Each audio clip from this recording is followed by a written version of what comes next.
महाकुंभ की शुरुआत हो गई। ये 26 फरवरी 2025 तक चलेगा।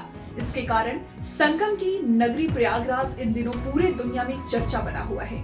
यहाँ पर देश ही नहीं विदेशों से भी आने लगे हैं लोग। महाकुंभ में स्नान करने आने वाले भक्तों को किसी प्रकार की कोई परेशानी नहीं हो, इसको लेकर यूपी सरकार की ओर से जोरों शोरों से तैयारियां चल रही हैं। भक्तों के साथ साथ महाकुंभ मेले में साधु संत भी पहुंच रहे हैं।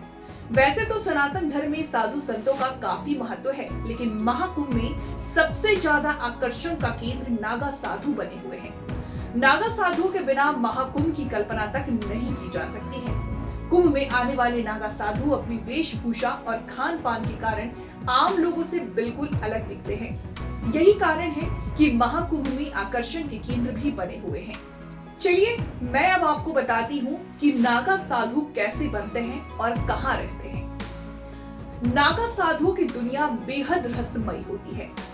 अखाड़ों द्वारा नागा सन्यासी बनाए जाते हैं। हर अखाड़े की अपनी मान्यता है और परंपरा होती है। उसी के मुताबिक उनको दीक्षा दी जाती है। कई अखाड़ों में नागा साधुओं को भुट्टो के नाम से जाना जाता है। नागा सन्यासी बनने की प्रक्रिया बहुत ही लंबी और कठिन होती है। अखाड़े में शामिल होने के बाद सबसे पहले इनको गुरु सेवा में लगाया जाता है। नागा साधु बनने की प्रक्रिया की शुरुआत में सबसे पहले ब्रह्मचार्य की शिक्षा दी जाती है। इसमें सफलता मिलने के बाद महापुरुष दीक्षा दी जाती है। इसके बाद इनका यज्ञ पवित्र होता है। इस प्रक्रिया को पूरी होने पर ये लोग अपने जीवन में ही अपना और अपने परिवार का पिंड दान करते हैं। इस प्रक्रिया को बिजवान कहा जाता है। ये लोग 17 पिंडदान करते हैं, जिसमें 16 अपने परिजनों का और 17वां खुद का पिंडदान करते हैं। इस पिंडदान के साथ ही ये अपने आप को मृत समान घोषित करते हैं। पूर्व जन्म को समाप्त माना जाता है। पिंडदान के बाद वो जनेऊ, गोत्र समेत उनके पूर्व जन्म की सारी निशानियां मिटा दी जाती है। इसके कारण नागा साधुओं के लिए सांसारिक जीवन का कोई महत्व नहीं होता है। नागा सन्यासी अपने समुदाय को ही अपना परिवार मानते हैं। कुटिया में रहते हैं और इनकी कोई विशेष जगह और घर नहीं हुआ करता। सोने के लिए ये बिस्तर का भी इस्तेमाल नहीं करते हैं। नागा साधु कड़कड़ाती ठंड में भी नग्न अवस्था में रहते हैं। शरीर पर धूनी या भस्म लगाकर घूमते हैं। नागा का मतलब होता है नग्न। यही कारण है कि ये नागा सन्यासी पूरा जीवन नग्न अवस्था में ही रहते हैं। पृथ्वी पर ही अपने आप को भगवान का दूत मानते हैं। इनके नंगे हो रहने की पीछे का रहस्य भी काफी रोचक और गहरा है। इनका शारीरिक सहन शक्ति से कहीं ज्यादा है। कहा जाता है कि नागा साधु लंबे समय तक कठोर तपस्या करते हैं, जिससे उनका शरीर कठोर परिस्थितियों में ढल जाता है। नियमित ध्यान और योग अभ्यास से वे अपने शरीर और मन पर नियंत्रण पा लेते हैं।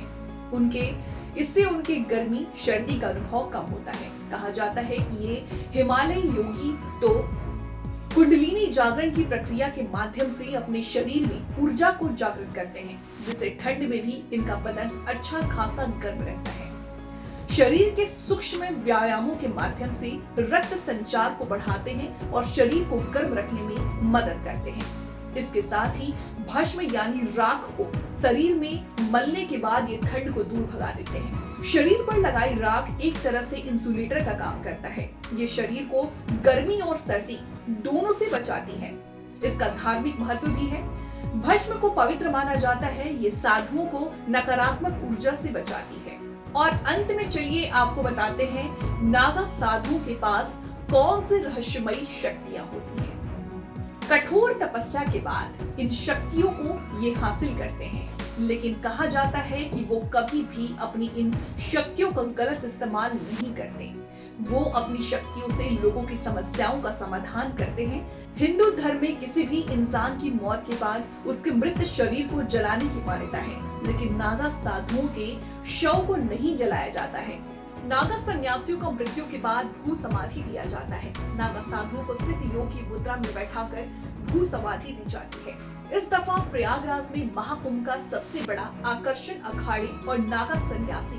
इन अखाड़ों में भी सबसे बड़ा आकर्षण इनका शाही स्नान है, जिसे इस बार अमृत स्नान का नाम दिया गया है। कुंभ मेला प्रशासन की तरफ से सभी 13 अखाड़ों को अमृत स्नान संबंधी समय सूची भी जारी कर दी गई है।